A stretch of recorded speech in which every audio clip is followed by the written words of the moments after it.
What's up, YouTube? It's your boy. Nah, I'm just playing. I mean, if you're on your tech sales job hunt, you probably have some sort of scripted answer out there that you feel like is perfect, but you're confused because you don't know why you're not moving on to the next round. Let me tell you, it starts with the perfect answer, but it's not everything. Look, my name's Lukas Arellano, and I've helped so many people land tech sales jobs. So by the end of this video, you're gonna have everything you need to move on to the next round and secure the job offer. So I made it easy for you. Here are 6 things you can check off to make sure you're communicating effectively and that you move on to the next round until you secure that offer. First things first, yes, of course, you need to be saying the right answer to every question they ask you. So here are the 10 most common tech sales interview questions. Tell me about yourself. Why sales? Why do you want to work here specifically? What are your weaknesses? Why should we hire you? What motivates you? What does money mean to you? What would your last 3 employers say about you or your 3 closest friends? Why are you leaving your current job? How do you deal with rejection or failure? How you answer them is actually so important.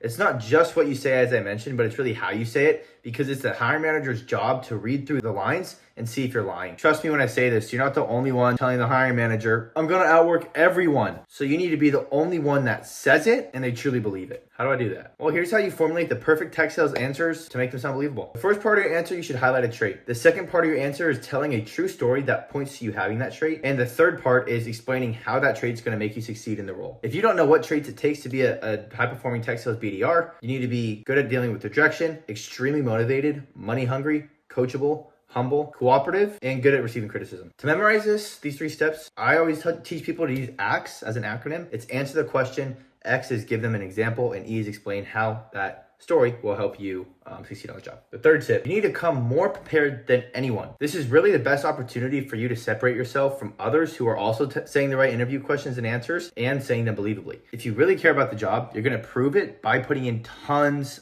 of research into this company. And here's a hack for you to make it seem like you did tons of research, but it really took you an hour tops. Now, your life would be a lot easier if you had a document instead of watching this video and trying to put one together for yourself of everything you need to gather information on the company to come in as prepared as possible and how to do it. So if that's helpful to you, I have a link in the description below. It's actually what I give my paid clients. I'll give it to you for free if you click. I can guarantee you that if you implement this, every interview you go into, within 60 days, you'll land your dream job. So when collecting company data, make sure that you watch the YouTube videos to understand their product, what it looks like, who they help. And also, I highly recommend reading 2 case studies and memorizing the company, where they were at before the product and where they were at after. Once you have a good understanding of the product, book some time with the sales rep by DMing them on LinkedIn or booking a demo on their website and then following up to the demo email they send you saying, hey, I'm not looking to buy the product. I'm just looking to speak with you. I just applied for the company and I want an insider's perspective. Ask them the following questions. How do you compare this company to others you worked at? What do you look for in companies when building lists to your outreach to? What is the ICP? Who do you typically reach out to at the companies that fit your ICP? ICP is ideal customer profile. It's like a very specific description of who they reach out to. What makes a top performing rep at your company? What do they look for in their new hires and what can I do to stand out? Who's your competition? What are the biggest challenges you faced when onboarded? And of course, do your research on the interviewer. And so you want to see how long they've been there, their promotions, etc. Number 4, in every question you answer or ask, loop in as much research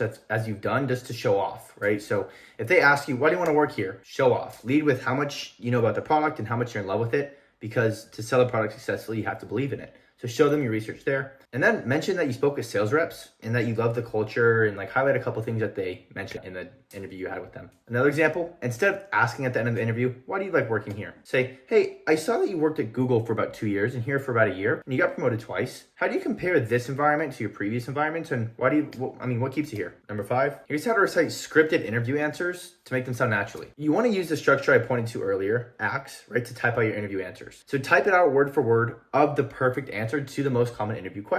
However, don't memorize this. Reverse engineer this into bullet points, because if you try to memorize it word for word and you skip a couple words, you're going to panic and you're not going to sound very natural if you're memorizing a script. If you have bullet points to touch on, then you'll be able to either look at a paper that you have to remind you what to say, and the answers will come from your heart and not your brain, and you'll be able to talk around the right answers naturally as opposed to memorizing them and trying to say it word for word because it sounded good in the moment. Remember, natural conversation is more important than saying the right thing, especially when you're on the job and you want to show them you have that trait. Here's an example of how I would do this if I were you. Say they ask you, rejection is a huge part of this role. How do you deal with rejection? Here are the 3 bullet points I would type out for this answer on my interview question and answer document. You should have one at this point. I'll actually put them on the screen here and then kind of talk you through them. So say they ask me this question, right? And I print out my interview question and answer document and put it in front of my computer or just have it open on another tab. Instead of just reading off of it word for word or trying to memorize it, I could look at the first bullet point here and be like, say how I view rejection. Okay, that's a great question. I view rejection as an amazing opportunity to learn. You know, when I was actually applying for the role that I'm in now, I applied. I get in interviews and they tell me I didn't have the right experience. And I reflected on that. Okay, they're right, I don't have the experience. What can I do about that? I'm trying to get the experience. And so what I did was I learned the traits that they're looking for people with experience to have.